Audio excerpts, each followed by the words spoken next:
से कुछ पूछता हूं, शायद वहां से कुछ रास्ता निकले। लब जिहाद फंडिंग होती है कि नहीं? जोर से बोलिए जरा। लब जिहाद हमारे लिए खतरा है कि नहीं? आपके भोपाल में हो रहा है कि नहीं? आपके इंदौर में हो रहा है कि नहीं? ग्वालियर में हो रहा है कि नहीं?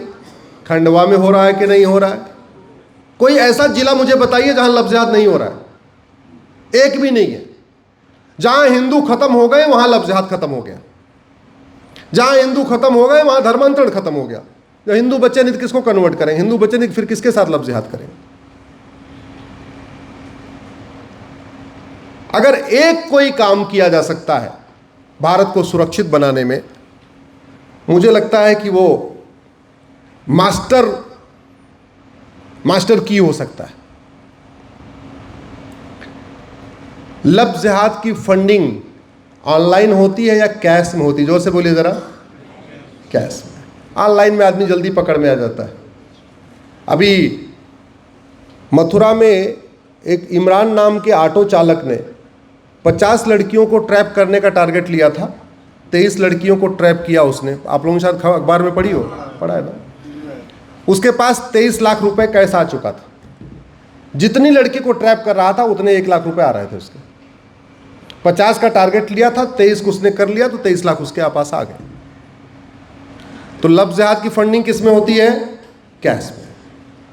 लैंड जिहाद, ये जगह जगह जो बनाए जा रहे हैं ढांचे, इनकी फंडिंग कैसे होती है? कैश में। ड्रग का कारोबार किस में चलता है? जोर से बोलिए जरा। ऐसे आवाज लगता समझ। ड्रग का कारोबार कैसे चलता है? जोर से इसलिए बोलिए, आपकी आवाज इधर तक आनी चाहिए क्योंकि रिकॉर्डिंग इधर ही हो रही है। ड्रग का कारोबार,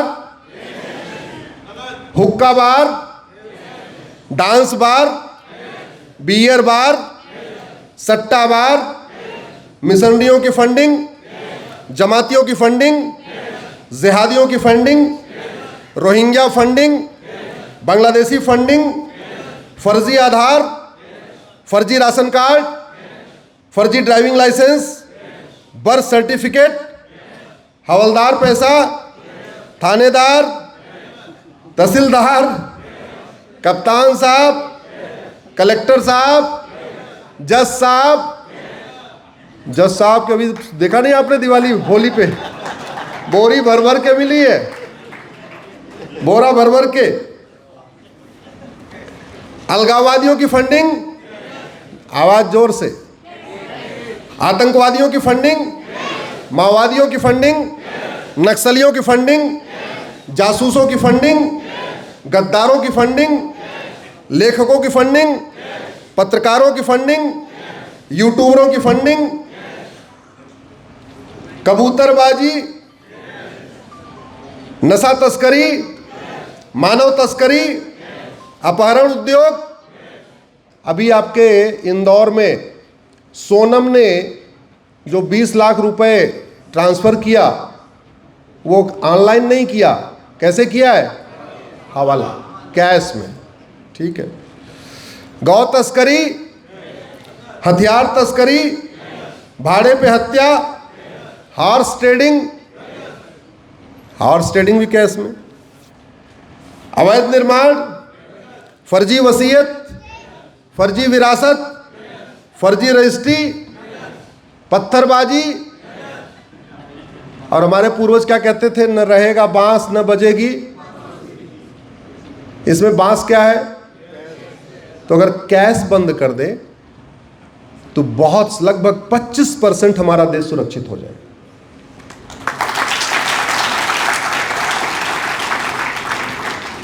अब कैश कैसे बंद होगा? वित्त मंत्रालय और आरबीआई का कहना है कि भारत में 80% लोग पर डे 100 रुपए से कम खर्च करते हैं। सरकारी आंकड़े बता रहा हूं। जो 20% लोग 100 रुपए से ज्यादा खर्च करते हैं, उनके पास एटीएम, पेटीएम, भीम, UPI, debit card, credit card है। तो 100 रुपए से बड़े नोट की जरूरत है क्या? जोर से बोलिए जरा। है क्या? और 100 रुपए से बड़ी नोट बंद करते ही 25% करप्शन खत्म हो जाएगा, 25% हवाला कारोबार खत्म हो जाएगा, 25% ब्लैक मनी खत्म हो जाएगा, 25% आपका मनी लॉन्ड्रिंग खत्म हो जाएगा, ड्रग स्मगलिंग का कारोबार तो बिल्कुल बैठ जाएगा 100 रुपए से बड़ी नोट बंद करते ही। हमारा देश सुरक्षित होगा कि नहीं होगा? और ये काम अभी हो गया तो हो गया, अभी नहीं तो मैं धन्यवाद दूंगा। मैंने पहले 2000 की नोट चैलेंज किया था, मैं सरकार को धन्यवाद दूंगा, उन्होंने 2000 की नोट बंद कर दिया। 1000 को भी चैलेंज किया था, 1000 भी बंद हो गई। अब मैंने 500 को चैलेंज किया और प्रधानमंत्री से मांग करता हूं, हमारी PIL का इंतजार मत करिए, कोर्ट के फैसले का इंतजार मत करिए। आप एक दिन शाम को 8 बजे आइए और बोलिए भाइयों और बहनों, आज के से बाद 100 रुपए से बड़ी नोट बंद। भारत सुरक्षित हो जाएगा, सुरक्षित हो जाएगा। एक बात मैं आपको बता दूं, अगर करप्शन खत्म कर दे तो भारत में केवल 2 पॉलिटिकल पार्टी बचेगी, एक बीजेपी, एक CPI। तीसरी पॉलिटिकल पार्टी बचेगी नहीं। आप करप्शन खत्म करो, फारूक अब्दुल्ला खत्म, करप्शन खत्म करिए, महबूबा की पार्टी खत्म, करप्शन खत्म करिए, शिबू सोरेन की पार्टी खत्म, करप्शन खत्म करिए, DMK खत्म, करप्शन खत्म करिए, TMC खत्म, करप्शन खत्म करिए, RJD खत्म, करप्शन खत्म करिए, सपा खत्म, करप्शन खत्म करिए, बसपा खत्म। 2 पॉलिटिकल पार्टियां बचेंगी। क्यों? क्योंकि दोनों कैडर बेस्ड पार्टी है। 100 रुपए भी अपने समर्थकों से ले लेंगी तब भी पूरी पार्टी चल जाएगी आराम से। 100 रुपए अगर बीजेपी इकट्ठा कर ले अपने कार्यकर्ताओं से, लगभग 10,000 करोड़ इकट्ठा साल का आ जाएगा। 10,000 करोड़ में आराम से पार्टी चल सकती है। तीसरी पार्टी बचेगी नहीं। हमारे सर्वाइवल का मामला है। याद रखिए, जहां पे जान का खतरा हो ना तो तकलीफ झेलना चाहिए, ऑपरेशन के लिए भी तैयार रहना चाहिए। 2-4 अगर आपको अंग 1-2 कटवाना पड़े तो कटवा लेना चाहिए, जान तो बच जाएगी ना। यहां तो जान पे आई हुई है, और नहीं तो देखते ही देखते। एक बार याद रखिएगा, आडवाणी जी अपना मकान, दुकान, खेत खलिहान, उद्योग व्यापार छोड़ के भागे थे। मनमोहन सिंह जी उस समय बहुत ही संपन्न परिवार के थे, सब कुछ छोड़ के भागना पड़ा था। इंद्र कुमार गुजराल साहब को सब कुछ छोड़ के भागना पड़ा था।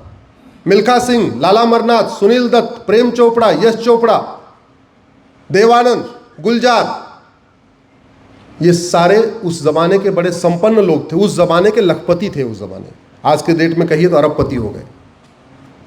सब कुछ छोड़ के भागना पड़ा कि नहीं पड़ा? जोर जोर से बोलिए जरा। और भारत में आज ऐसा हो रहा है कि नहीं हो रहा है? जगह जगह पलायन हो रहा है कि नहीं हो रहा है? मकान बिकाऊ है कि स्टिकर लग रहे हैं कि नहीं लग रहे? लग रहे हैं। तो आपको अगर कमजोर करना है, ऐसे नॉर्मल से एग्जांपल आप देख लीजिए। मान लो खली यहीं आके खड़े हो जाए और चैलेंज करें, भाई हमसे कौन लड़ने आएगा? कोई लड़ेगा? कोई किसी की हिम्मत है खली से लड़ने की आज की डेट में? और खली को अगर 1 महीने भूखा रखा जाए और 1 महीने बाद आए, आप में से कितने लोग खली से लड़ जाएंगे? जोर से बोलिए जरा। भाई साहब, आप भी लड़ जाओगे। क्यों? कमजोर कर दिया आपने। मजबूत करेंगे तो दिक्कत होगी, कमजोर करना पड़ेगा। आप चूल्हा बंद करना है तो मुंह से अगर फूकेंगे तो मुंह जल जाएगा। तरीका क्या है? गैस की पाइप बंद कर दीजिए, यही तरीका है। इंजन, आप पेट्रोल बंद कर दीजिए, गाड़ी बंद हो जाएगी। गैस बंद कर दीजिए, चूल्हा बंद हो जाएगा। सप्लाई काटने की जरूरत है। भारत में जो ड्रग का पैसा आ रहा है वो हमारा धर्म भी ले जा रहा है, हमारा धन भी ले जा रहा है, हमारी यंग जनरेशन भी बर्बाद हो रही है। और उसी ड्रग के पैसे से धर्मांतरण हो रहा है, घुसपैठ हो रही है, रोहिंग्याओं की झुग्गी बन रही है, बांग्लादेशियों की झुग्गी बन रही है, सब कुछ होता जा रहा है। उसमें कानून का भी बहुत बड़ा योगदान है। इसलिए मेरा मानना है अब हमें इसके लिए कमर कसना पड़ेगा। आपको लगता होगा इससे क्या रिलेशन है, लेकिन मैंने आपको बता दिया, हमारे लिए बहुत बड़ा खतरा है। एक बात